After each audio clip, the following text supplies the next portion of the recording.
We are live. I start. Yes. Good morning, all. Distinguished speaker and dear friends. I am Meeta Rakesh, the convener of this webinar. On behalf of IQAC and Research Committee of Guru Nanak Khalsa College, it gives me a great pleasure to extend to you all a very warm welcome and to say how grateful we are to Professor Anjula Gurtoo, the dynamic and brilliant academician, who have accepted our invitation to deliver a talk on publishing quality research in high impact journals, national and international. We are also thankful to all the participants for their overwhelming response. We have more than 1,000 registrations from 13 states across India. And this webinar is being streamed live on YouTube. Dear friends, now at the outset, allow me to highlight the achievements of my esteemed institution and its rich research culture. Guru Nanak Khalsa College is one of the oldest colleges established in 1937 by Shiromani Gurudwara Prabandhak Committee Sri Amritsar, and the process was initiated by none other than Dr. Baba Sahib Ambedkar.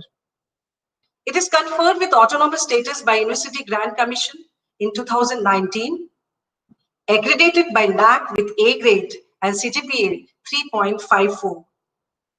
It is recognized as college with potential for excellence by UGC and awarded the Star College status by Department of Biotechnology, the FISC grant by Department of Science and Technology, Government of India, and Best College in Urban Area by University of Mumbai. Our college is also recognized by Scientific and Industrial Research Organization, that is CIRO, and recently we have received RUSA grant also.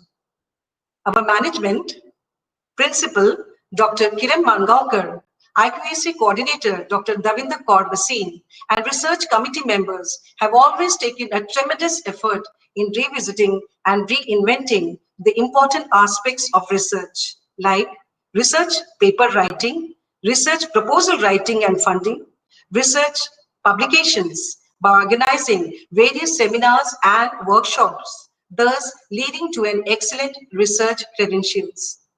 To name a few, we are the recipient of championship trophy at Avishkar, that is the state level research convention initiated by University of Mumbai in 2013.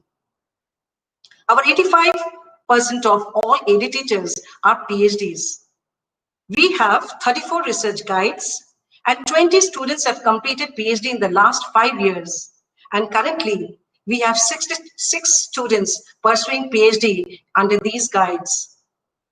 We have received around 3 crore research grants for major and minor projects from various national agencies like UGC, DBT, DST, and University of Mumbai. We also have international research collaborations with agencies like Ozo Innovation UK and University of Napier, Edinburgh. Our faculty members are actively involved in research and have published around 400 papers, and out of which 150 are in international journals. We also take credit in having 2 patents to our credit. So with such rich research culture, we are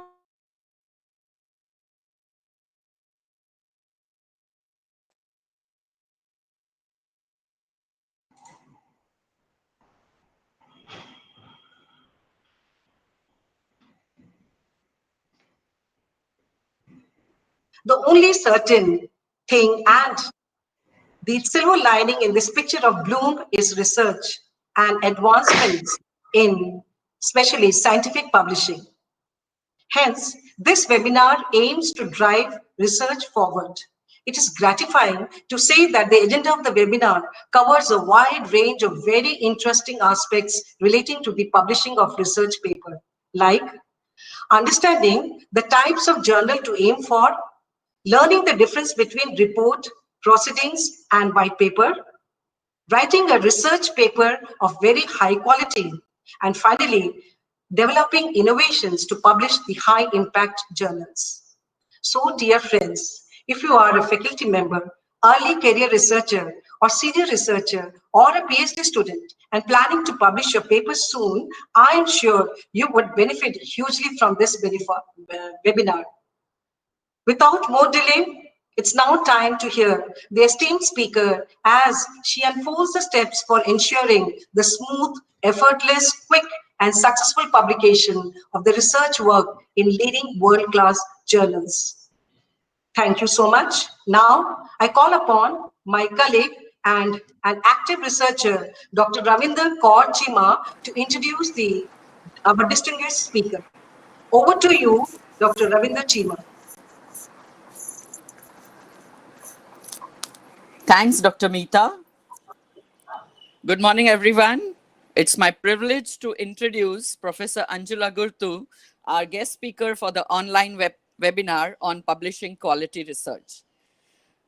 Dr. Anjula Gurtoo is a professor in Department of Management Studies at Indian Institute of Science, Bangalore. She is a postgraduate in psychology from University of Delhi and a doctorate in management from IIM Ahmedabad.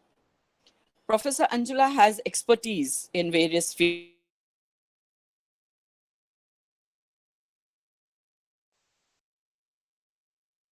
sciences, intellectual property, and sustainability. Professor Anjula has nearly 28 publications in national and international journals, just to name a few: Journal of Economic Policy and Research, IEEE Transactions on Engineering Management, Asian Social Work and Policy Review, Review of Integrated Business and Economic Research, etc.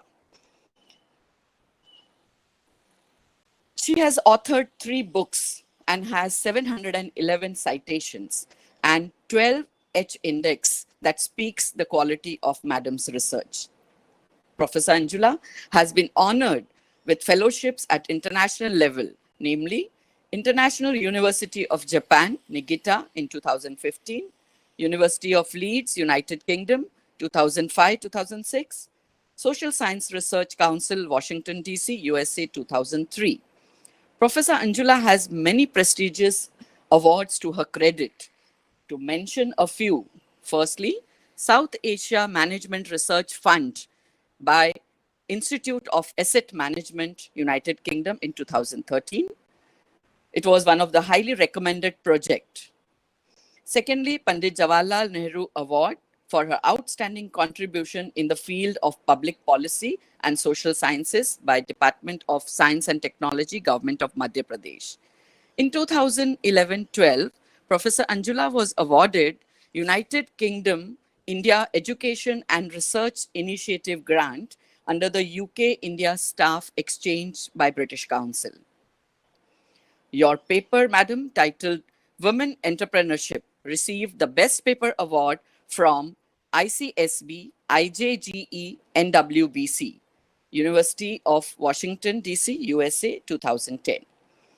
And I must mention the special one, that is Social Science Research Award for her overall contribution to research by International Development Research Center of Canada, 2009. We are extremely honored, madam, to have you with us today, and your expertise will surely be of great help to the young budding researchers and scholars. I welcome you once again, madam, and over to you, Professor Anjula Gurtoo. Thank you. Okay, thank you so much, Dr. Ravinder and Dr. Meena. Good morning to everyone and welcome to this webinar. Good morning. To start, there are a few things I want to put upfront to my audience. So if you go on the net, you will see there are several articles which talk of how to publish in high impact journals. I also went through them. And, it was really, really tough for me to figure out what extra do I say? What different do I tell my audience about publishing in high impact journals? So I've decided to draw from my own experience and talk of some very practical ways of moving forward. So while I will talk of all the issues that come into publishing in high impact journals, but I have arranged the talk in a slightly different way. Okay? I'll start by putting 4 critical questions that every researcher should ask and before they start their paper. Then I'll put 4 critical considerations that you may want to follow before you start as a researcher, as well as if you're you've already done your research and you're planning to write the paper. From there on, then we'll go into how exactly do you write the paper. We'll get into the devil is always in the details. And we're going to look at those details. And the third part, and finally, which actually is my most, the part that I love the most, is some practical tips for my early researchers.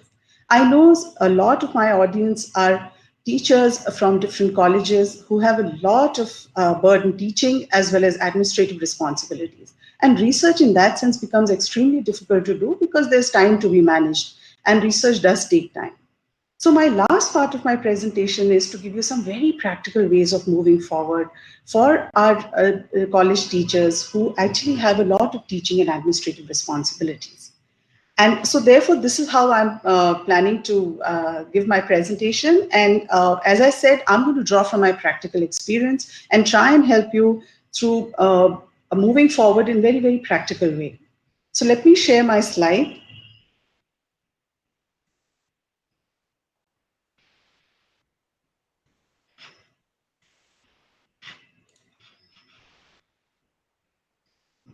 Yes, it is happening. Can you see my slides? No, Fine. it is not seen, but madam, it is not seen. Do it once again. Let's just wait for a minute because sometimes it takes time for it to upload. Can you see it now? No, no, no. Okay, I'll do it again once.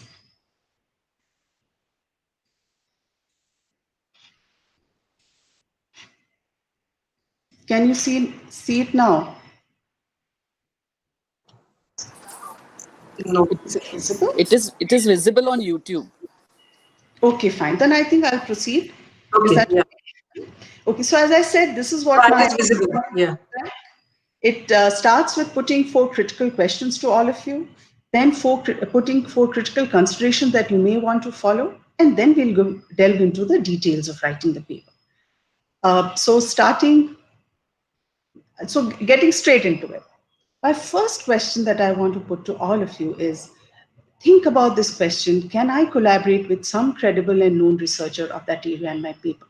The fact is, when we are starting into this publication thing, it is always difficult to figure out. It's a skill ultimately. And it takes some time for people to figure out how to do what to do. And if you start collaborate with a known researcher in the start itself, you learn faster. And if you look at the research output, you'll realize that the best research output comes through collaborating with others. You look at all the papers that are there in high impact journals, 3 authors, 4, sometimes 7 authors as well. And the reason is that it always benefits if you have someone who is who's credible and known in the field collaborating with you. I'll give you a simple example. So when I had started off as an assistant professor, I was looking at street vendors. One of my areas of research is informal economy. And so I did a survey. There was this grant that I had received, and I did a survey thing. I also analyzed the data. So when I was looking at the data as a young assistant, just started as assistant professor, I knew I had got on to something big, but I was not able to figure out how do I put it, how do I capture it, what do I do about it. So I just made a 2-pager, not so well written document, and I sent it to one of the well-known researchers in that area. He had just become a professor, and I wrote to him. I took a chance. It was a cold call. And my experience after that has been that 60 to 70% of the time, the professor replies back. Everybody wants to publish well. So it's even if when you write to someone you may not know, they do respond back. And my professor also responded back. I sent him this saying that I have a feeling I've got onto something new and innovative that is there in the thing, but I don't know how to go about it. All he did was he sent me half a page of an email saying, turn this whole thing upside down, put this particular format here, use this theory, and highlight this particular results and turn it into this particular argument. It was a half-pager. And when I ended up writing that paper, I gave him first authorship. Because the moment I did what he had said, I realized it had really become a very good quality, high publishable paper. If you look at it, the data analysis was mine, the data collection was mine, I was writing the paper. But his just that half-page quick review and saying, turn it like this, had changed the quality of the paper completely. And I said, he deserved that first authorship. So just to tell, and I ended up from a paper which was not really that great, though I had something novel, to actually within a few months to actually get published straight first on. It was basically because I had reached out to collaborate with someone who was known, who knew what to do. And so the barriers, so over the years now, what I have realized when people have reached out to me to publish is that there are three things that I always face. The researcher would want to collaborate and will want me to help him out or her out, but they hesitate to share. They will not share the data. They will not give complete analysis. Somewhere that thing holds them to hold on to what they have. The point is, as long as you're holding it to yourself and not sharing, it's not going to move forward. And what is it, the outcome that you're looking for? You're looking to publish, even if it's a second authorship. It's better to do that than having zero authorship. Okay? So the basic question is of trust. I'm telling you my experience, frankly, there are times when I have actually, now of course, I reach out to people openly. If today also, if I'm working in the area of intellectual property and sustainability and I'm writing a paper and I feel that, no, I need someone who has a better understanding of IP, I just wrote to Frank, I'm writing this paper, this is how it is coming out, would you like to collaborate? And yes, we are moving forward with him. So I still do it, and the question is of trust. I don't hesitate to share data. I don't hesitate to share whatever I have, tell them my problem, because ultimately these are much better known higher who understand what is to be done. And then the last part, you have to be ready to learn. Yes, you finished your research. Yes, most probably you know better in the field. But if you're reaching out to someone who's giving or she's giving some idea, be ready to learn and modify. So that is my first question that I want to put is that you need to think about. Can I collaborate with someone in that area for my paper so that it becomes published and moves forward? Coming to question number 2 now.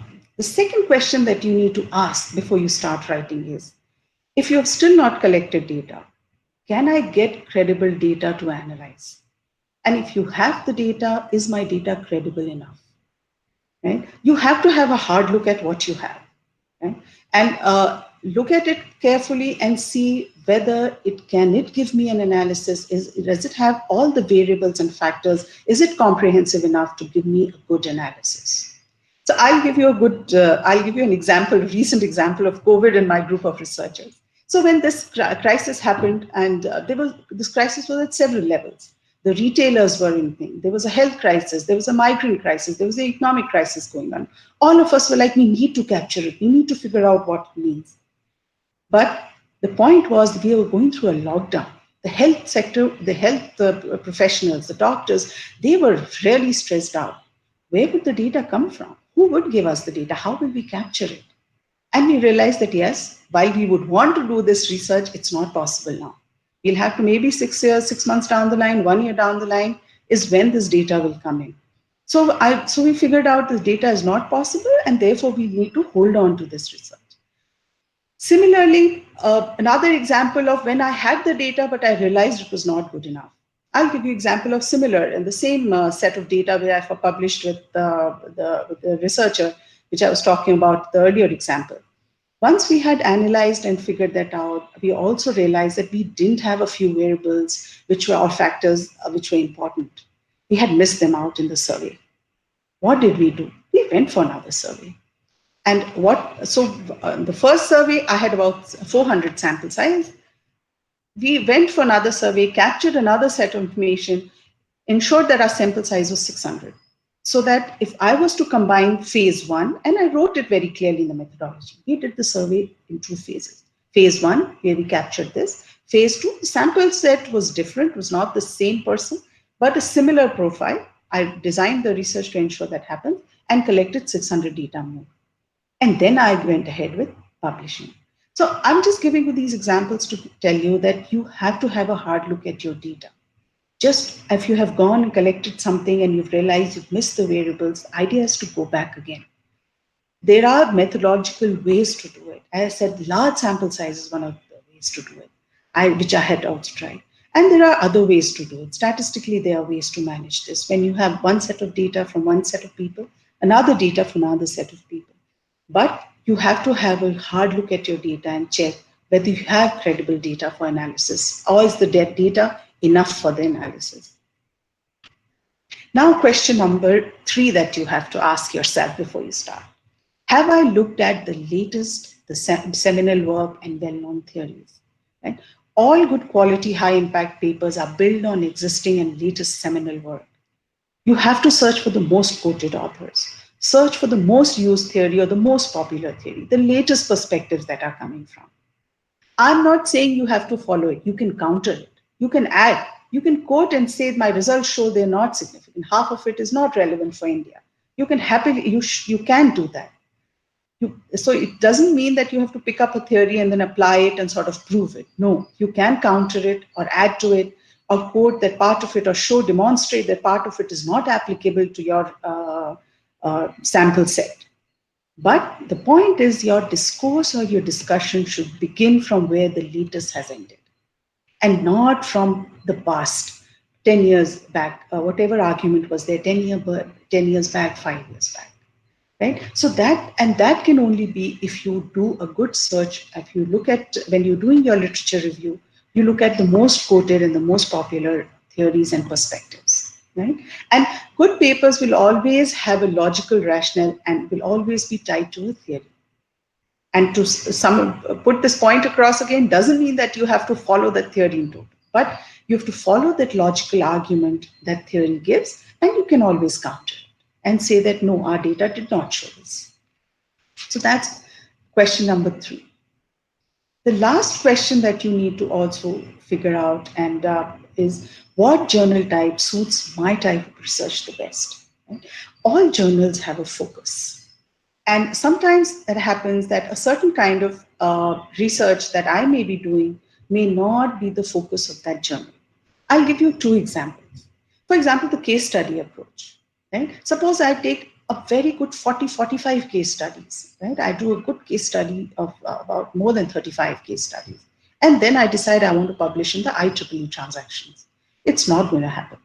Right? Versus a similarly high impact journal, Journal of Cleaner Production, for example. They take case study approaches as well. Their focus is also to take case study approaches. So therefore, I will need to, whatever I may have done, I will need to see what is the focus of the journal before I proceed. Another example is that even when I'm doing case study, suppose I do a qualitative study and I do an impact assessment. Right? So for example, I'm looking at impact of the Mahatma Gandhi Rural Employment Scheme, NREGS. And I talk to beneficiaries, I talk to NGOs who are working there, and I talk to all the people that are associated with, I interview all of them and look at what is the impact, assess the impact of the Rural Employment Scheme. Now, if I want to publish it in EPW, a qualitative impact assessment, qualitative study, they'll be happy to take it. The Journal of Policy Analysis will be happy to take it. But suppose I was looking at renewable energy asset building in the Rural Employment Guarantee Scheme. I was looking at renewable energy asset building. And I want to publish the same in energy policy. Most probably it will not happen because the energy policy looks at very different type of focus papers versus the EPW or Journal of Policy Analysis, which looks at impact assessment. So that is my 4th question in summary, when I'm saying that you need to understand what is your research perspective and how do you go ahead with your work and which journal follows that focus. So these are the 4 questions before you even start, you need to sort of have a look at. And then I'm coming to the 4 comprehensive or critical perspectives that you, again, considerations that you may want to look at. The first thing you need to consider is very clearly that there is a very critical difference between a journal and a report. Right? So when I'm writing a report, I follow a very, very standard pattern. What do? I put an introduction, I put a review of papers, I put methodology, I put results, and I put conclusions. Okay? When you're writing a journal paper, you have to actually flip it upside.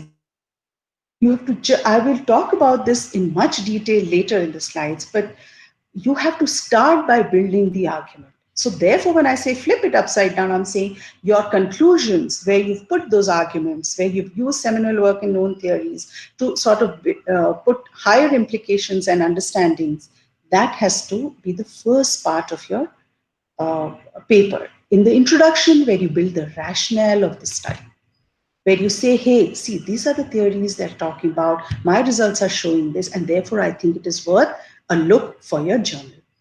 So I'm going to go, as I said, I'm going to go into more detail about writing, the details about how to write this, but just keep that in mind right now.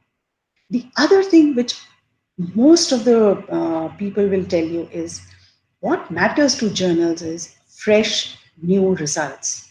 Okay? So you have to have a hard look at your results and find out where is the novelty. Now, let me tell you some interesting. Okay, let me give you an example of this. So one of my research students, PhD students, was looking at transportation sector, and he had looked at public bus transport, and he had surveyed people, consumers or customers who take these buses from Bangalore, where I am based, to, and he is also based, to different cities within Karnataka. So we looked at all of these things, what matters to the consumers. Okay, clean toilets, bus should be on time, the conductor should behave properly, the driver should behave properly. All of these things we looked at, and all of it came as significant. So yes, this matters, this matters. The point was that most of the papers since the last 10, 12 years had been talking about it. There was nothing new in that results. We tried to publish, of course, it's important for a PhD student too, and we went into a C grade, B grade level. Then we had a look at the results again. And what we found, I said, we had a hard look at the results. There's one small little thing, there were two actually, but I'll talk of one small little thing that was coming up again and again and again, and that was luggage safety. It was very peculiar. We had put several safety things, safety of women, luggage, this, that, and your own physical safety, especially in the night, etc. But this luggage safety would come up in all critical as important and significant in all results. And it's also happened that the PhD student had also gone for 1 year or so to Europe as an exchange student. And he had run the survey there itself with a small set of people there. And that had not come significant there at all. However, this particular thing of luggage safety kept coming up in all. It would just, that small little thing would be there significant in all results. And we got on to that. That was something very novel, very specific to India, and nobody had looked at it. And then we started building the paper on that.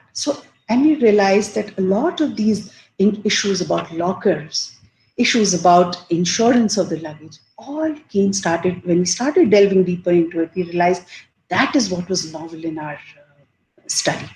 And now when we have published through that, we've got hit an Elsevier Science publication. And that is what I mean. I'm going to again talk about it a little more in detail later, but this is what I just give you this example to tell you when I say that you will need to have a hard look at your results and see where the novelties, new perspectives, or new result is, and pick that up to highlight in your journal paper. Then coming to the second consideration is that never underestimate the value of literature review. A comprehensive literature review goes a long way in impressing the reviewer, of course, but it also helps you build a theoretical, logical rationale. So 60 reviewing 60 papers, 100 papers, it's worth every minute of it, because your actual expertise in your area will only come when you read as much as possible before you start, right? So and including the seminal work that has been done. So that is the second. The third consideration that you have to do is you have to design the research a little carefully. And after you've designed it, you have to also write it in a structured way in the paper. I think the biggest thing that I see when I see Indian papers versus written by Indians versus written by Europeans, for example, is the fact that the research methodology, the methodology portion is not well developed for us, whereas if you look at the researchers from other countries, they really, really write it in a very, very systematic way. So in designing the research, so the first thing you need to be careful about that, of course, you're clear on what you're researching, right? But you also have to be clear on what you are not researching, right? You have to give equal focus on the nots. And when you're writing your paper, you have to not only see what I have done, you also have to see what you've not done. For example, if I have studied Mumbai, I have not studied Bangalore. If I have looked at women, I have not looked at men and their perspective on the same issue, even if it is an issue related to women. If I have looked at NREGS, say, for example, the Rural Employment Scheme beneficiaries and NGOs, I have not looked at people who are salaried or who are self-employed in the village. They would also have a perspective. Right? So in that sense, my research has a boundary, and I have to be very, very conscious of it. And the reason why I'm saying is that when you're writing it, it has to come through. When you're writing it in your paper, it has to come through. So while you capture all the parameters of methodology, unit of analysis, sample size, etc., you also have to detail how you collected the data. I'll just give you an example, and you also have to, let me just go ahead, then I'll take you through an example. You have to detail the protocols, the procedures, the things that you followed, the errors that happened, and the errors if you were able to take care of. I'll give you a simple example of my domestic workers study. Now, I was looking to study domestic workers, and I had reached out to a domestic workers union and to get my data. So typically what happens in the evenings, most of the domestic workers, after they finish their work, they would come to the union office. And that is when from 3 to 5 or 6 is when I would get my data. So after collecting several, I had, I think, 1,200 sample size. But again, I said the sample size was in 2 phases. And the reason I'll tell you, when I started collecting data, I got some nice 400, 500, very happy. And then I realized that there was a huge error in the data. Who were the people, who were the domestic workers who were actually coming to the center in the evening? They were the older ones. The younger ones would not. They would go home. They had children to see, families to see. They were not the ones who were coming. So my data was totally tilted towards what the older women were feeling. And I wrote that all in my paper. So therefore, I went for phase 2. And in phase 2, then I worked out with the union leader. She gave me some ideas on how I can come on a Saturday or a Sunday and get the younger lot together, because typically Sunday after lunch is when they are free. So if the younger domestic workers, and I can get them. So of course I gave them this thing of cooking something North Indian, because I'm in Karnataka. So I said, let me just cook something different for them, and I took them, and they all came. So that was one of the small party kind of a thing we organized, and then I collected. So I made that error, I rectified the error, and I put it in the paper, and which actually clearly showed that yes, there was a sincerity of purpose and a sincerity in the work, and therefore I was able to move ahead in publication. So that is the third consideration that I'm saying. You have to design the research to know what you've not done as yet, and don't hesitate to write it. Let's see, these are the things that we were not able to do. Maybe in the second step we will do it. And this is what we were able to do. So therefore, my research analysis, whatever I have done, pertains to this particular boundary only. I think that's perfectly fine. And we have to do that in the writing. The fourth consideration that you need to do is that, which I often find, as I I'm talking about my practical experience with researchers in India, is the research questions, the results never link. So the research question is some big thing that they wanted to search. They will put some huge objectives there and some big research questions. They will analyze something else, or they will do it partly, and the link between the research question results are never clear. That is one thing. I'll talk about. I'll tell you how to do it. But I'll talk later. But this is some consideration that you need to be careful about for the numerical data. And other case study as well, of course. The other thing is the demographics, right? How many men, percentage of men, women, old, young. That's not part of the results. That's just part of the methodology where you just put the thing. That is another thing that we need to know. That any demographic analysis of saying that so many women, so all that basic percentages are not part of the results. That's another thing that I realized a lot of researchers end up putting that as results. The other consideration that you have when you're doing case study. I have realized that just because people who do case study, they think that, this means you don't have to follow any protocols, any procedures, any processes. And, it just means that you put everything in running text. No. So uh, qualitative research has a lot of value in publishing, lot of value. And we are good at it. I mean, if you see, Indians are very good at doing that. In India, we do that very well, but we are not able to publish. The reason is that we don't follow protocols. We think just because we're doing qualitative research, we can run anywhere. There's no methodology to follow, no systematic structure to follow, no systematic arrangement to follow. That's not true. So even when you're doing case study, the last consideration is follow protocols. Text analytics, content analysis, all of it has a very, very clear structure and a way to do it. Follow that. When you do focus groups, for example, when you're doing interviews, text analysis, all of it has very, very clear methodology procedures that are there. You have to follow that, right? The second thing is that just because you have qualitative data doesn't mean you can't put it in tables. You can categorize it. So many people said similar things of this. So many people said this, something else. So you can categorize, you can tabulate saying these were the things that were talked about. So many people talked about this.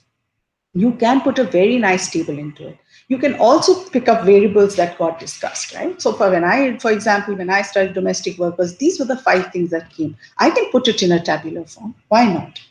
So that is another mistake that we do in case study, that we think just because it's qualitative, just because it's interview based, we don't need to follow any protocols, we can't put tables, we can't identify factors and variables, and we just put it in running text.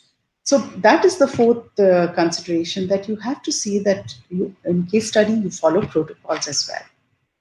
So I hope I'm within the time free. So now we're going to come to writing the paper. So how do you go about it? With these 4+4 things in mind, let's move forward. Let's see how do you, when we write a review paper. So is a review paper a simple summary of past studies? No, not at all. Just because I have looked at so many studies doesn't mean that will not make a review paper. That does not even make a literature review. This is for the PhD students, I'm saying. Just putting 60 studies, this one said that, this one said that, this one. No, that is not literature review as well. Forget a review paper. What you have to do is you have to use these past studies. So you do review those 60 and 100 papers, but you have to draw new inferences or insights or categorizations for your area of work. Now, one professor that I have learned from, frankly, is Professor Andy Neely. At the time, he was in some other university. I think now he's in Cambridge. And I got a chance to work with him in one of the University of Leeds, which also got mentioned in the introduction, by that particular thing. He was a young professor that time. And if you have a look at what he has done, he has really mastered the art of writing a review paper. And I also learned from him while we were doing this joint project. So what is it that a review paper is? So how do you go about it? The steps are very simple. The first step is to summarize all articles in a table form with separate sections. You put the research, this was the research question, this was the methodology followed, this was the analysis done, these were the variables used, I should have actually factors and variables used, these were the results, and this was the insight. Have a look at it. Do not forget the seminal work, the latest work, the most quoted authors and the popular theories. Review all of it. The first step is to summarize and do it in table form, right? So that you have all the methodology sections separate, you have your results separate, your variables that were studied separate, and the insights, etc., separate, the research questions that were answered separately in a table form. Then take a printout. If not, then you can also use this thing, but you have to take a printout and read your summary. Read it. Read to first do. The first step to do is to categorize them. Okay? Have a look. What was the methodology that we used? What if, suppose you reviewed 100 papers, right? 60% of them used case studies. So many used secondary data. So many of them used primary survey. What was the statistics used? What if majority of them ran regressions? or did this, or did that. Start categorizing this. What were the variables used? So, if, for example, in the variables, so what is it that they studied? So, X and Y and Z and A and B, how many people studied this? What was the relationship that they studied? Did they study X is related to Y, or X is related to Y given Z? Start categorizing. So when you have this in table form, you look at the entire table of results, that column of results, and start looking at what are the commonalities and differences, and including in the insights. What are the people saying, different things that are coming, and categorize them into similar things. Once you have done that, then you reread your summary and reread your categorizations. Then you find new insights and new gaps. Suppose you are, for example, if you're looking at, suppose each of them has done, most of the variables have written X is related to Y. Nobody has studied Z or the impact of Z too much. Maybe only a few studies. That's your gap. In the methodology, suppose most of the methodologies are using statistical analysis. Few case studies, few insights through case studies. That is your gap that you can. Similarly, you can find new insights showing that how a lot of people have studied A and B together, but the moment they study C, this is the kind of new result that is coming out. So 5 authors, when they linked A to B, it was this, but there were suppose 40 authors linked A to B and they found this, but there were 3 authors who linked A to B along with C and found something entirely different. That is a new insight that you put. And that makes your review paper.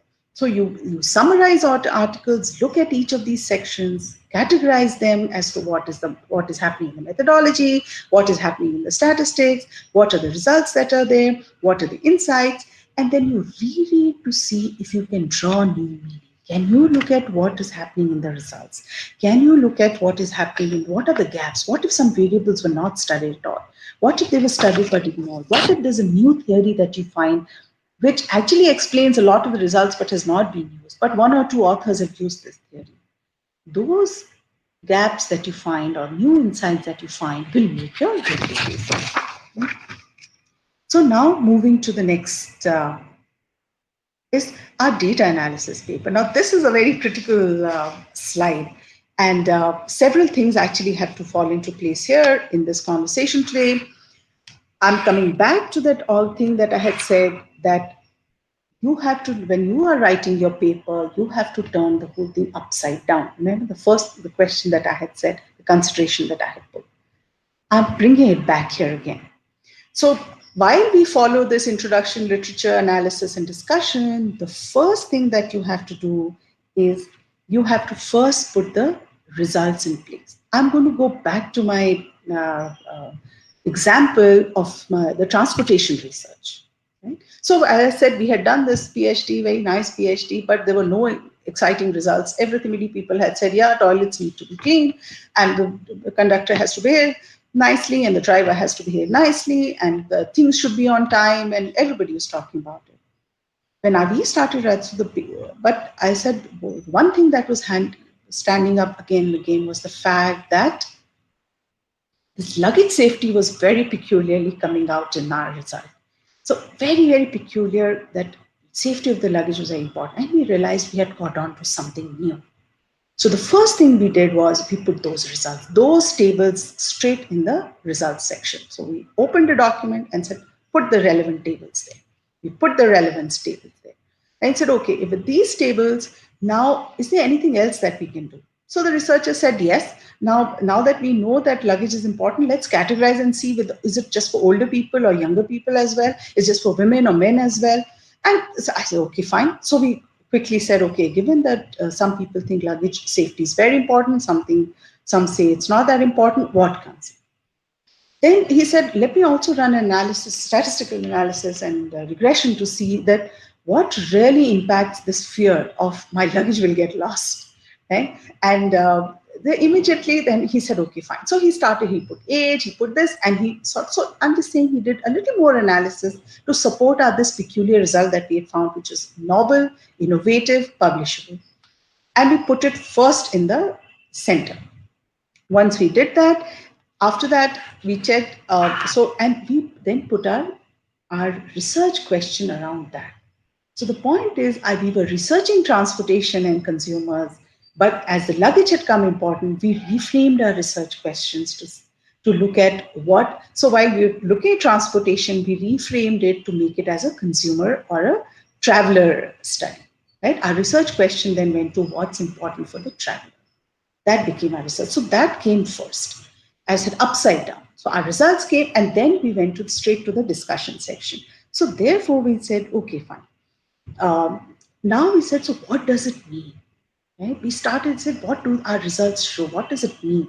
What are the larger implications? This means that basic fear, is it telling us about human behavior? And we said, yes, it is. It is talking for much larger implications of human behavior as demonstrated in India. And we wrote our discussion section. So we didn't go to the introduction, we didn't go to the literature review. We first put our novel results, those tables, took them out from the thesis, put them there, see if we could just make it a little more comprehensive, put little more, few more tables there, and we put the discussion in place, the larger implications. So the point is that our thesis was a transportation study. We got onto something which was actually to do with luggage and peculiar, and the paper was talking of human behavior, right? And that, because this is how actually a paper gets written. So I may have researched something, but I need to catch on to what is novel in that. I'll give you another example later, but let me just complete this one. So then we wrote the discussion. Once the discussion was done, then we went to the literature. So what literature do I need to look into? Not just transport. I will have to look at human behavior. And we read it, the literature. We looked at what people have talked about human behavior, the fear and luggage, and we looked at Indian things. Have people talked about this whole fear of loss and losing something valuable? And so we read it, the literature. So we first did the results, we did the discussion, then we went back to literature review, and then we wrote the logic and the rationale of the study and the gap that it addresses. So this is what I say when I say you have to write your paper upside down. The introduction, and to now sort of say what each section contains. The introduction contains the logic and rationale of the study, the gap it addresses, a glimpse of the results, and a clear mention of the novel contributions. That can only come when I'm clear about my results and I've discussed them. Then I come to literature. So introduction is not just putting facts in the field. So imagine if I had put the introduction in this example as saying so many consumers travel and so many road kilometers the buses travel, and so transportation facts, they would have been meaningless. So therefore also as saying that you need to build from the results to the research question, to the discussion, and then go back. Literature, of course, review again is not summarizing research studies. Then you have to build the justification, in the sense you detail the field to justify and build the gap, right? So you have to look at what is there and what is not there in literature and arrange your literature factor or issue-wise. So if you have 60 studies, you have to arrange them issue-wise, the issue that you are addressing through your results in your discussion. Detail the theoretical field as well. And so this goes. I'll give you another example of the same thing, just to sort of put my point across that this is not to be written as a research report. Paper has to be written differently. And suppose I was to look at COVID impact on retailers or small shops. When there was lockdown, small shops had to close, and there was an economic impact worldwide. Suppose I was thinking in India or in Bangalore, I'm going to look at impact of COVID on my small shops and small retailers. So I do my literature survey, I identify variables, I design my research. This is what I'll do, this I can't. I'd study Bangalore, so I wouldn't know what happened in Bombay. I will look at small, so I look at areas around me, I can't travel too far. So therefore this is the area that's covered. It's the middle class area, it's not a rich class, or it's not it's not industrial. So what I'm doing, I build that, and I also collect my data. Now the point is, when I start analyze the data of retailers, I start finding that the retailer is talking of some novel behavior of the consumer, right? That the consumer behaved in a certain peculiar way, and that's coming out. So of course they talk about how economically they've suffered, and we all know that, and that also comes out in the analysis. But one peculiar, so for example, behavior of the consumer also comes out again. He says that this is how my people who were customers who were coming to me did this. This is what they did and this is what they did not do. And which was amazing, right? Which is very different from, you wouldn't think that people would do that. Now the point is, again, now I'm taking the same to say, what will I do? What will my paper contain? I was looking at retailers and the impact. What I found was a consumer, something new and novel and different about a consumer. I put those results in the analysis. So then what the discussion then again becomes human behavior discussion, larger discussion, right? How human behave, what happens about when humans are forced to are put into a crisis situation, how they handhold others, how do they respond, what kind of support they give, all of that comes out. Now it is a retailer study, don't forget, but I'm talking of consumers. That's what I have found. Will my introduction be about retailers? Can't be, right? My introduction will be about consumers and humans and how they behave, what happens during crisis. And I'll build that logic and rationale and address the gap that it has never been done. This kind of crisis never happened. So then we were looking at retailers and we found the consumers. And I'll write an introduction from the consumer perspective. My literature review also then therefore will not be about retailers and the economics of it. Rather, it will be about what retailers found, and how consumers behave.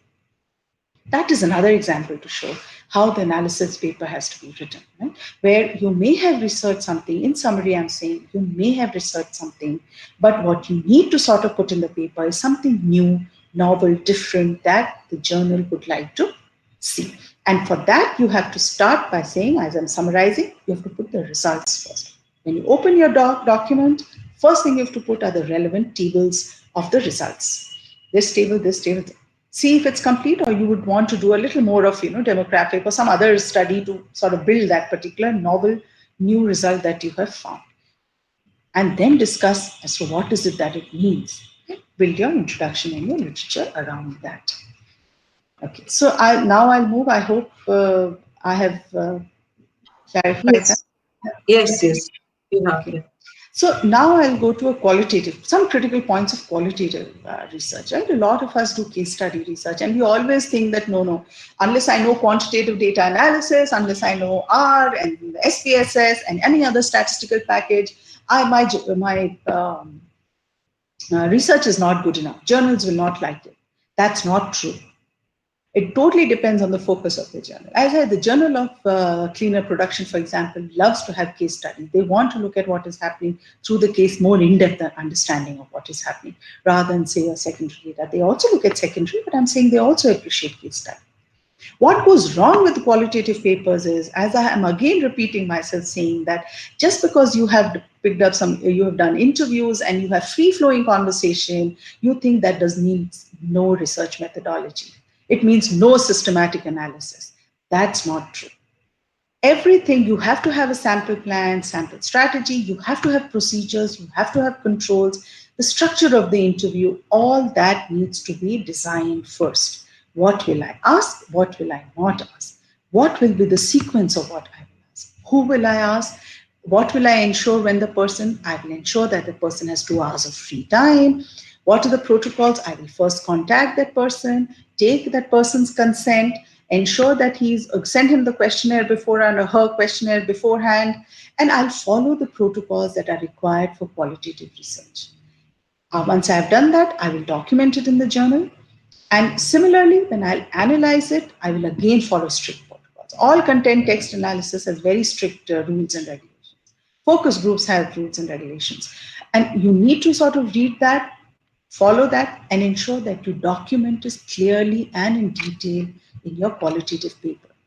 And then your paper will be of value. So don't think that qualitative research is not appreciated. That's not true at all. It's just that the way we write it and we sort of think just because there are no numbers, so therefore we don't need to follow any systematic planning, that is where we go wrong. So now moving on to, so I hope I still have some time. Yes. Meena? Okay. Yeah. Yes. How much It time do I is have? 15 minutes, 1-5. Okay, 15 minutes. Okay. So then how do you start your paper? Now, as I said, this is my most favorite part of the presentation, where I'm telling you practical ways, 1 or 2, I'm sure there'll be many, of to my college teachers to our young researchers who wanting to publish but may not get that much of time because they're extremely busy with teaching and administrative load. So what do you do? Right? So some tips to move forward. Okay, so before I go there, I'm again reiterating this point, I think third time, but I'll go ahead again. So when you are writing a paper, remember results first, discussion second, and the rest should follow, and not the other way around. The introduction should not come first. The literature review should not be second, then the analysis, and then the discussion. It should be just the other way around, upside down. Right? So you have to first identify the new and novel results, remove the rest of them, and then go first. That has to go first in the paper always. And then you put your research question around them. Once you formulate your research questions there, and then you start discussing the results. What new insights, what the literature, what does the theory say when you find these new results, and from there on, you follow the rest. So just it's extremely critical. This is a part. So therefore, I may have said this. Now coming to some practical ways of how our early researchers and our teachers in colleges can go about it. See, all of you teach courses where there is a project component, right? Now, think about it. What if you plan your project component much before the course starts, right? You plan your data collection as a group exercise when you are sending, anyway, you're sending the students out, right, to collect data of a different kind. What if you actually plan it as a research exercise, right? For example, suppose I was to take purchase of phones. What matters to consumers when they're purchasing phone? Does the origin of the phone matter, right? Is it from China, India, Korea? The features, does it have a fancy camera? The color, is it blue in color, or the size? Suppose I wanted to sort of see, does it really matter that the country of origin is extremely important, say, versus the color of the thing? Or is the feature more important? If you're teaching marketing, or if you're teaching, suppose you're teaching something in sociology, then you sort of make it that. If you're teaching something in political science, if you're looking at group behavior, citizenship behavior, draw your research design beforehand, before you start the course. Divide your students into groups. Give each one data to collect in a separate form, right? So you give, say, so origin and understanding. See, origin can go. This, of course, would not be a good research design, but I'm generally saying, think about it, put a research design in place, and divide your class into different groups. Give them this exercise to collect data on different formats there. This will be their course project. They will also submit a report, right? And when you do that, when each, suppose there are 5 groups in your class and 100 consumers they get data from, you have data of 500 consumers right there with you.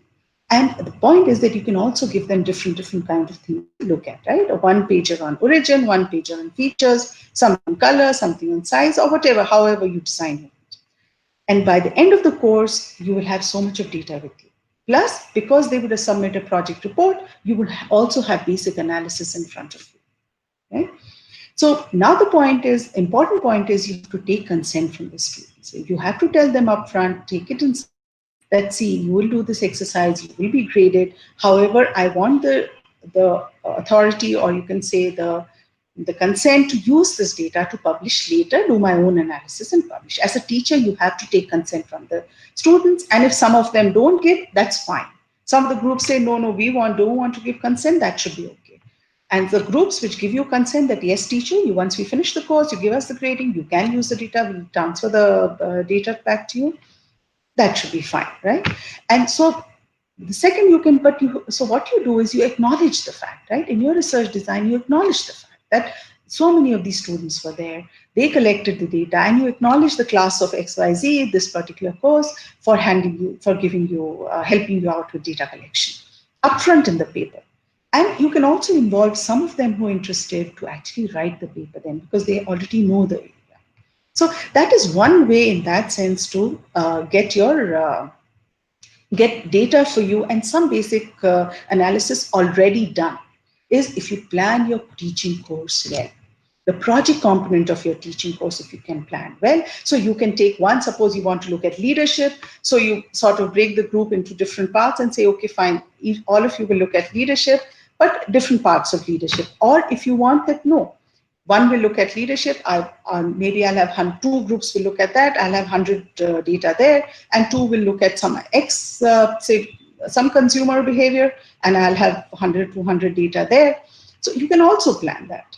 Right? So just think about this practical way of going ahead when you are giving them projects. Can you use that? Can you take support from that to actually build your own data as well? Right? And as I said, you have to take consent from the students. It is ultimately they will need to give a signed thing. And if some of them don't do it, that should be okay. You should say, okay, fine, I won't use this particular groups, I'll use the other groups. That should be fine. Right? And you can also involve them in writing. And plus also you have to acknowledge, right? So what you can do is then you can look at when the project reports are there, look at some of the new and novel results that have come in, and that you can take as a paper, right? You'll have to rewrite the paper, you'll have to write the paper, of course, you'll have to do your literature review, but the basic, at least data collection, the time consuming part, not the intellectual part, the time consuming part where you have to go and get the data is already done.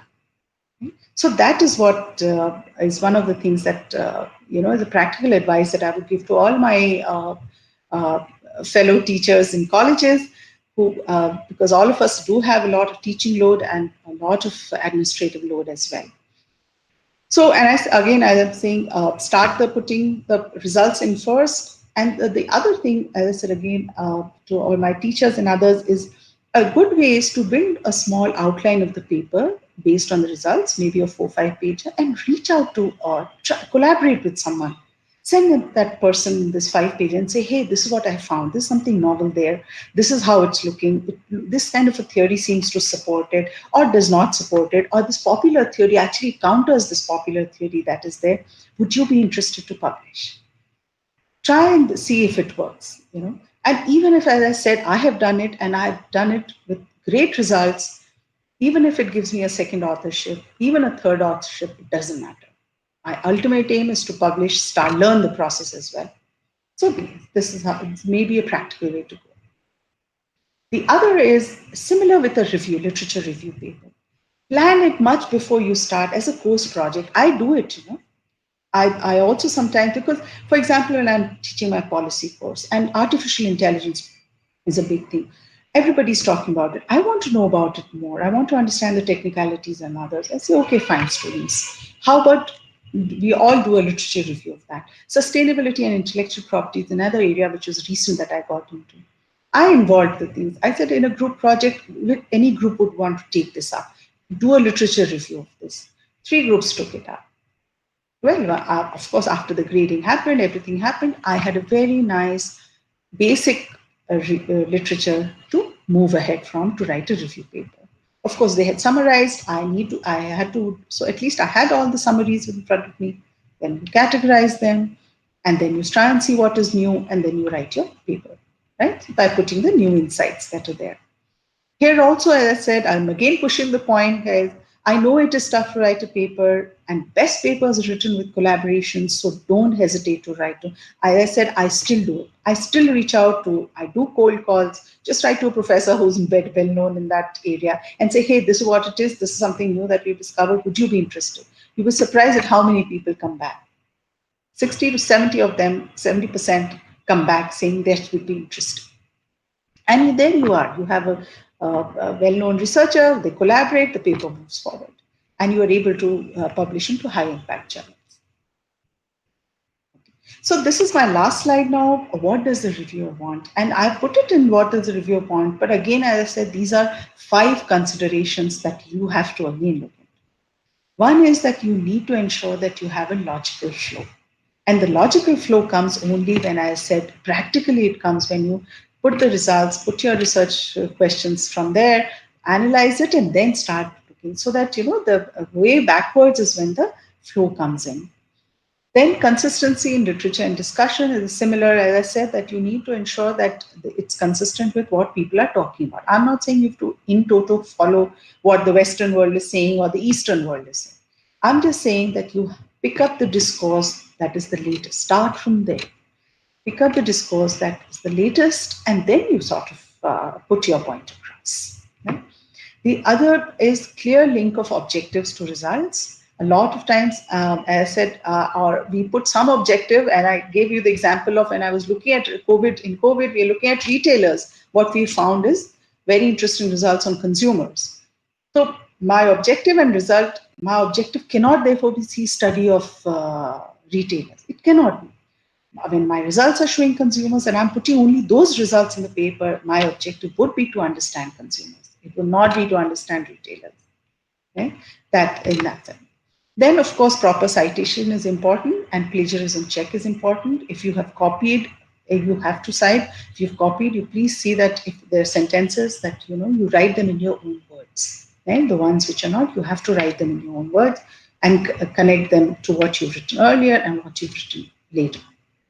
Lastly, and this is an English thing question, which is very, very much that all of us do, is use passive voice. It is, there is, that, this, there are, this is. This is bad English, guys. Don't do this. I mean, it's passive word. You have enough of tools now to convert your sentences into active voice. There is a understanding that it's a bad sentence, right? So you have to turn it upside down that, XYZ is the latest understanding or is the latest discussion, rather than saying there is a discussion which is like, so you have to run now, of course, Word document has all of this. It runs through, checks how many it is, there is, and that, this that you've used. And if you've used those, then you please go to a tool and ensure that a lot of papers, trust me, especially in high impact journals, because they get so many papers and the editors are always pressed for time. If the English is not proper, it's in passive voice with too many uses of these words, they do tend to let go of it, even if the results are good. So therefore, these are again some minor considerations that you may want to look into. So that's it, folks. And now I'll open this. I hope I've been within time. Yes. Stop sharing my slide, and I'd be happy to take in questions. Yeah. Thank you so much for your engaging and enriching session, Dr. Anjula. Now I request my colleague, Dr. Preeti Khedkar. She is also very active in research work, and to take up the questions. Yeah. Over to you, Dr. Ma'am? Preeti. Am I audible, ma'am? Yes, you are. Yes. Yes. So, thank you, ma'am. Good afternoon, everyone. It was a brilliant lecture, Professor Gurtoo. Let's take up the questions from the audience. We have received many questions.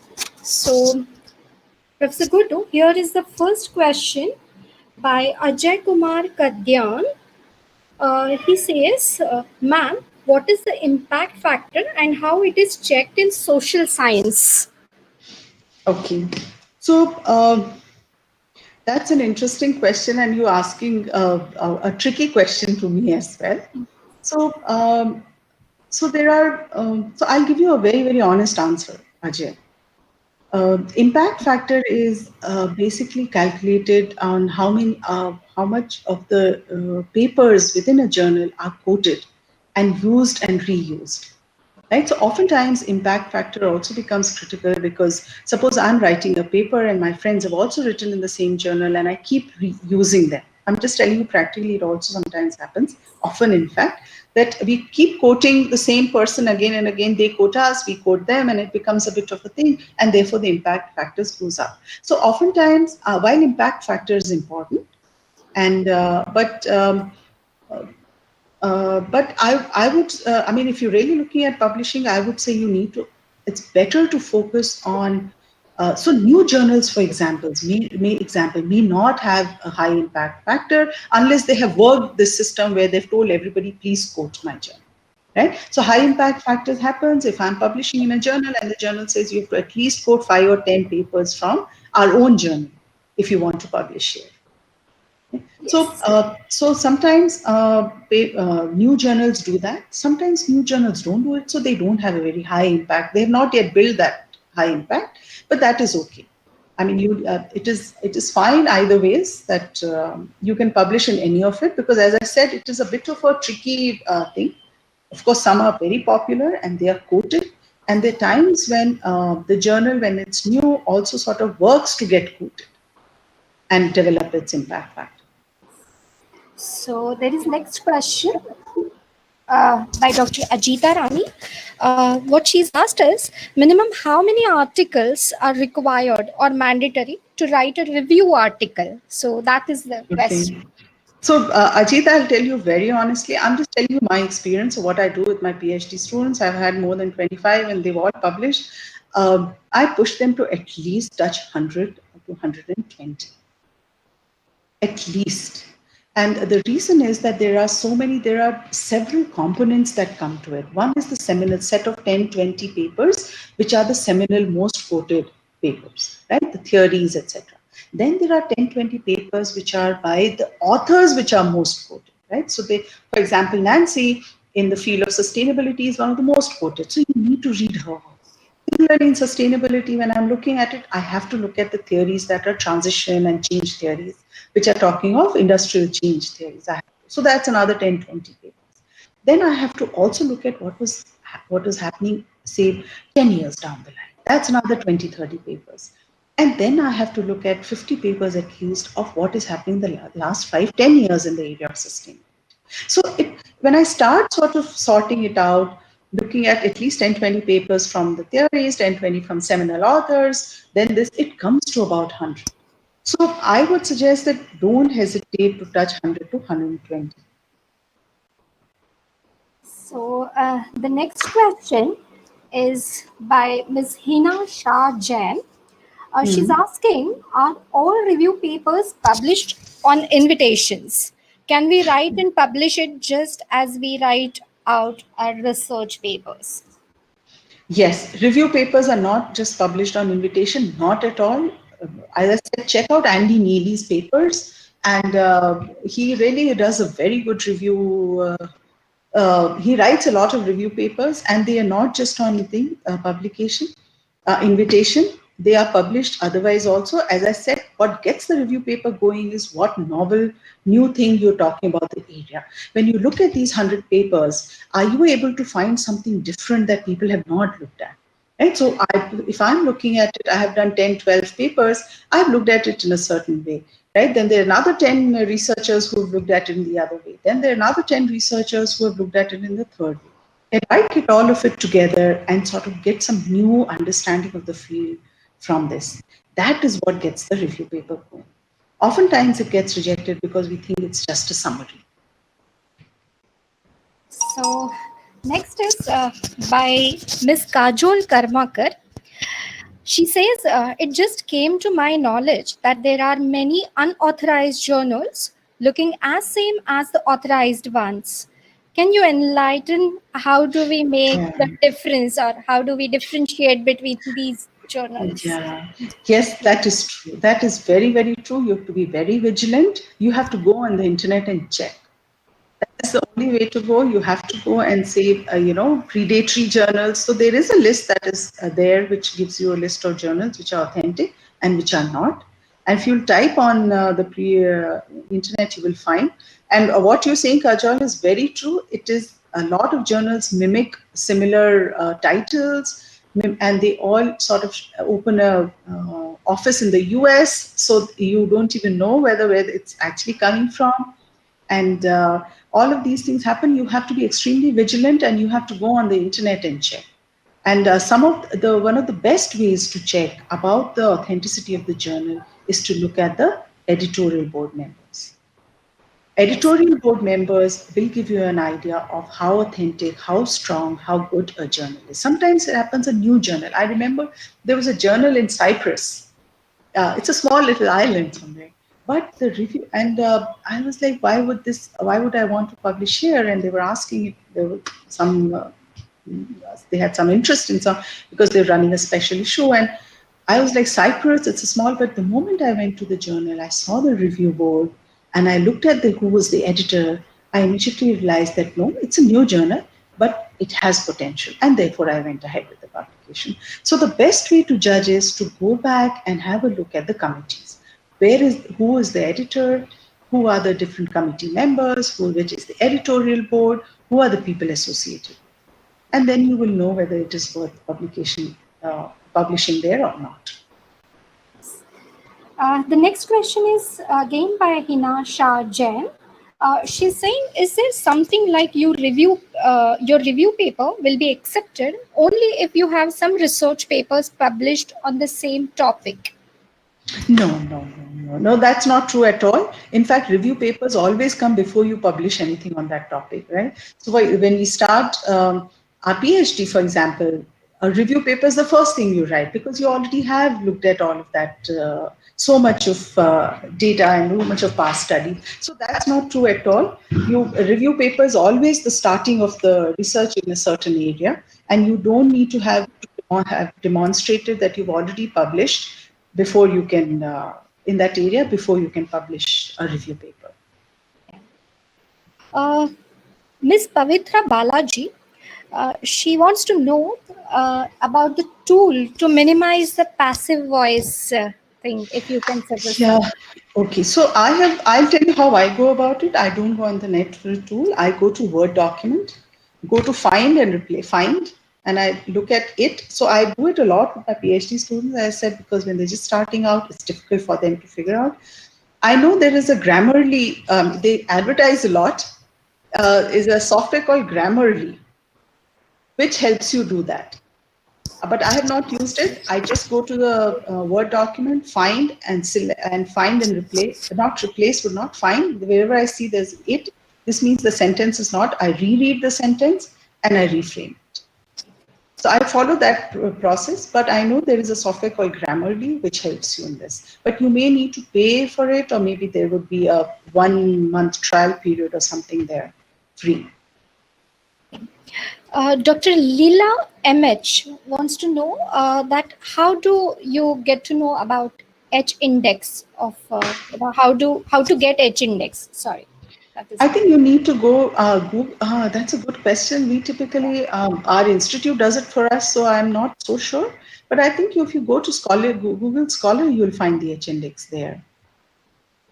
Google Scholar gives, and again, as I said, I'm sorry, I may not be able to really give you a strong answer there because our institute does it for us. And but I know that if you go to Google Scholar, it does give you, and if you see there is this option, it does give you an idea of your H index. Okay, Mr. Chetan Thakre is asking, any grammar tool you recommend for the final check of the research paper? That is what. So, Chetan, as I said, I have not been able to, I have not used it ever. So I have also not looked at it, frankly.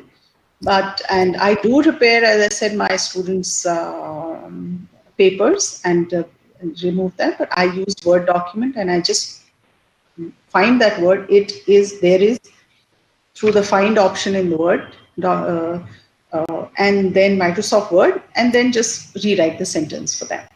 But I know there are some tools, as I said, Grammarly is one. And if you can go on the internet, you would find those. You may find something which will be for scholars, which will also have a trial-free version, and you can use that.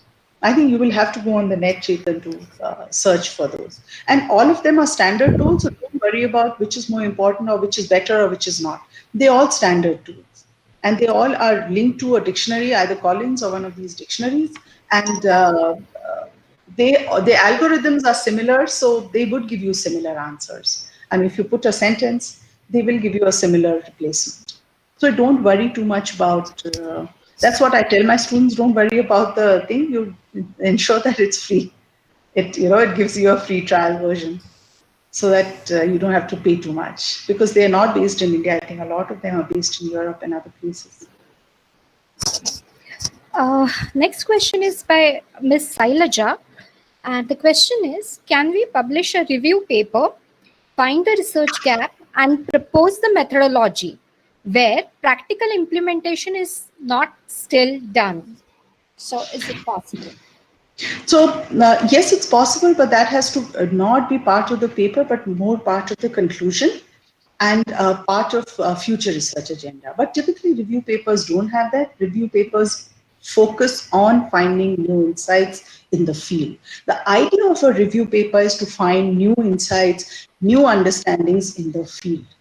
So if you are adding that part, I mean, it's not of so much value to the paper, but yes, it definitely adds some value, and you can put it as part of the conclusions, or after the discussion, you can say a conclusion and agenda for future research. You can do that. You can put it as part of the agenda for future research. Mr. Sarvesh wants to ask which sections should be there in the literature review. So, Okay, so see, you have to conceptually understand what a literature review is. I said a literature review is not summarizing the papers, as I had said. So typically, some of the things that you do when you're doing a literature review is you summarize it more, as I said, in a table form and read and see what are the factors and variables that are coming out as significant. For example, if I'm looking at domestic workers, one of the things, right? So several studies are there. It says, so X author says this, Y author has looked at this, A author has looked at this, B author. So I would look at it, all of it, and I start categorizing these papers or the thing. So one author can be quoted in 2 or 3 things into factors, right? So I say, okay, they are talking about the economic problems that they face. Then, so several authors are talking about the economics of it. Then several authors are talking about the fact that there is vulnerability, economic vulnerability itself. One, they are paid less. The wages are not commensurate with what the minimum wage is, because minimum wage and domestic workers are not linked. So several of them are talking about that. Then there's another factor that they're talking of, which is the economic vulnerability. Then there's third factor where they say there's a lot of physical, because it's physical work. So a lot of people after a certain age start getting physical ailments. So when I'm writing my literature review, I categorize them into these factors. I look at the summaries and say, okay, fine. When I'm looking at these 100 studies, these are the 7, 8 themes that are coming out again and again, repeated. And the 7, 8 themes become my headings, my subheadings. And within that theme also, then I still, for example, economics becomes one theme, then economic vulnerability is different. The fact that there's no minimum wage for them is a different thing. So I may categorize them. Suppose there are several papers in these two, I may subcategorize as well. So literature review headings are basically the categories that emerge when you start looking at your summary. hello. I hope, Sarvesh, I have answered your question. Yes. So, Babita Rana wants to know what is the difference between bibliography and references, as usually said that both are not the same. No, they are not. Bibliography and references are different. Reference is the exact paper that you have quoted in your text, right? Bibliography is what you have read for the paper. So bibliography can also have a few books or a few papers which may not have been quoted in the text. Okay? But so that is bibliography, the whole gamut of things that you have read to be able to write that paper or that thing. Reference is the exact point where you mention an author, say this particular author said that.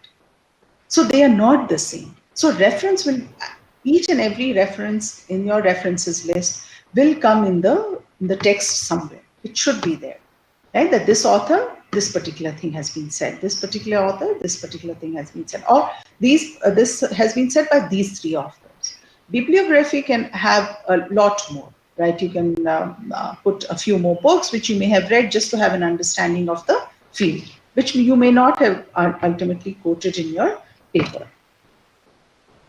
So, there is a question by Mr. Sanjay that which is the best online plagiarism checker software? Oh, that's okay. So again, I'm sorry, Sanjay, but as I said, we have an institutional license over some software. So I wouldn't know if that is the best. because our institutions ended up buying this particular, we follow that. But again, I would say the same, go online. Most of them are do a good job. The reason is this high competition there. The best way mm, uh, to explain what I'm saying is that see, all of these have very high competition within themselves. So each of these plagiarism check software does a good job because it's competing with, there's so many softwares that they're competing with each other. So you go online and check whichever, all of them will do similar job. It will not be so difficult to select one which you are comfortable with. Next question is by again Mr. Sarvesh. That which software would you prefer for writing papers, Word or LaTeX? So both softwares are fine. Different people use different because I got trained in Word. I'm using that. Lot of my colleagues are trained in Linux. They use that. It doesn't matter. It really, really doesn't matter. They also publish the same. I also publish the same. It's totally on what you got trained in, what you're comfortable with. I got trained in Word, so therefore I use Word. I say a lot of my colleagues use Linux actually, and they have got used to arranging their literature, etc., and also their references there. And I have got comfortable doing it in Word. So it really doesn't matter. You can use whatever you're comfortable with, Sarvesh. So I think we need to wind up our question answer session with this question. And the last question is by You can Dr. take, Dr. Preeti, you can take two more. Okay. Yes. So one of the questions is by Dr. Ratna Sharma, that we have so many journals floating around. How do we select the one to publish our paper? So, Dr. Ratna, you have a very valid question.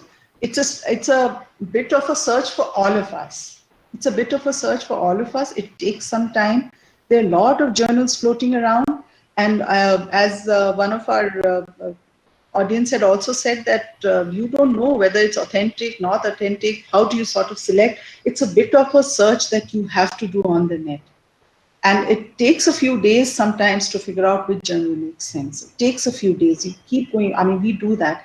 We'll search once. We'll identify a few. We'll go through the journal and we realize, no, the focus is different. What we're talking about, they are not taking the kind of paper that we have written. Then we redo the search. So, as I said, the criteria that you need to follow is have a hard look at where your paper stands and try and search for that level journal and look at the editorial. If the editorial board is good, then you are in good hands. Your paper is in good hands. If the editorial board doesn't look fine, then I would say that it is better to move to a B level journal rather than do an A, even if it is and with not a good editorial board, because in the long run, it will not. That journal may not move forward well. Whereas a B-level journal with a good editorial board will move faster. But overall, yes, it is a bit of a search. You have to spend a few days on it. That is true. All of us have to do it for whatever area that we want to publish in. Even when we have published 5 papers in the same area, the 6th one, again, the same search has to be done. What is the focus of the paper? Which journal will make sense? What is the quality? And where do we, so we look at all the public, I typically go at all the publication now. So I look at Elsevier and then go which are the relevant journals, see which one fits. Go to Wiley, look at it. Look at Springer, go to Springer publications, look at the journals which are there and then see which ones make sense. So that process I follow, but you can follow any other. That you go to each publication house and see the journals in the list of relevant journals for you, which are the ones which will take the paper with the focus that you have. The last question is by Mr. Rohan. Uh, do you suggest a new researcher to publish in a new journal with good editorial board or a high impact factor journal? So, what to choose? So, That is see, for the new researcher, to tell you honestly, a good editorial board is not a bad. Again, see, it's a question of quality and quantity. And when I remember when I had joined as an assistant professor, I was clearly told you need to have both. You can't have 2 papers, but in high impact journals, you have to have quality as well as quantity. And that is what I have learned. All of us have been taught to balance. if you're an early career researcher, and it's important that you have numbers, right? For your at starting phase, oftentimes numbers matter. Then a good editorial board and a new journal is not a bad idea. Right? And but as you progress higher, most probably then you, because your numbers don't matter so much, the quality matters, then you start looking at high impact only. Even if you publish one paper a year, it is in high impact. So this kind of a quality and quantity balance you have to do. So Rohan, you'll have, if you're a new researcher, then, and if you think that at a good editorial board, then you may want to. It's your call that you take. You can sort of go ahead with a good a new journal with a good editorial board if you're looking for quantity as well. Therefore, also, as I said, have a hard look at your paper. If it's done, and then have a good look and see where it fits in. If it fits in faster, to in a faster and a quantity publication, do it. If it's a high quality thing and it's better to collaborate with someone and put it in high impact, do that. So thank you, Professor Gurtoo. I think you have taken the question answer session to new heights. And now I move on to proposing vote of thanks. Publication of research findings is the key to the progress of society, as it helps to identify the gaps in the knowledge and plan the bridging strategies. Writing and publishing journal articles is crucial to the professional growth as well. It is a thread which keeps you connected with like-minded scholars. As a researcher, we all have experienced that scripting the research findings in appropriate manner is an eternal struggle. With an intention to broaden the understanding of structured research paper writing, Internal Quality Assurance Cell and Research Committee, Guru Nanak Khalsa College of Arts, Science and Commerce, Matunga, Mumbai, has organized a national webinar series, and the first talk in this series was delivered by Professor Anjula Gurtoo today on the topic Publishing Quality Research in High Impact Journals, National and International. On the behalf of organizing committee, I would like to thank our esteemed speaker, Professor Anjula Gurtoo, for accepting our invitation. A remarkable presentation by Professor Gurtoo portrayed the various aspects of research paper writing and elaborated the key elements involved in the publication process. She beautifully conveyed how the good quality research can be published in high impact journals. Thank you, Professor Gurtoo, for an insightful lecture. It was my pleasure. Oh, sorry. No, please go ahead. Yeah, you had been just awesome to our organizing committee. I thank the management of our institution, Guru Nanak Khalsa College, for all the support for conducting this webinar. My profound gratitude to our principal, Dr. Kiran Mangaonkar, for constant encouragement. We thank Dr. Devinder Kaur Bhasin, Vice Principal and IQAC Coordinator, for collaboration to conduct this session. I extend gratefulness to the convener of this webinar series and head of research committee of our college, Dr. Meeta Rakesh. This webinar series indicates her determination to contribute towards strengthening of good research practices. Over and above, organizing committee highly appreciate the technical support team. Mr. Aldrin Jolly, Mr. Sham Mohan, and Mr. Ashish Jaiswal are the people who backed us with all the technical assistance, facilitating the registration procedure, streaming of lecture, and handled other technical intricacies with a great sense of commitment. A huge thank you to the technical support team. A big thank you to the participants for being a wonderful audience. I hope this webinar is provided you a wider and more in-depth know-how of structuring a good quality research paper. Well, before we close the session, I request you all to kindly fill in the feedback form. The link will be posted in the Telegram group instated for this event and also will appear in live streaming YouTube description box. The link will be active till 6 p.m. today, and please fill in the details carefully and correctly, as the information will be used for certificates. No requests for corrections would be entertained once certificates are issued. I would like to assure you all that registered participants would receive e-certificates. However, the process may take a couple of weeks and you will receive certificates certainly by 7th July. Here, I conclude the session and wish you all a happy writing. Keep contributing to your research areas with more visibility in reputed journals. Thank you. Thank you. Okay. Thank Aldrin, yeah, you can. you so much for organizing this. Yeah, thank you, madam. Yeah, so much. Yeah. Aldrin. Hello, Aldrin. Patient to this talk. Thank you so much. Thank you. Yeah, you can. YouTube off, no? Yeah.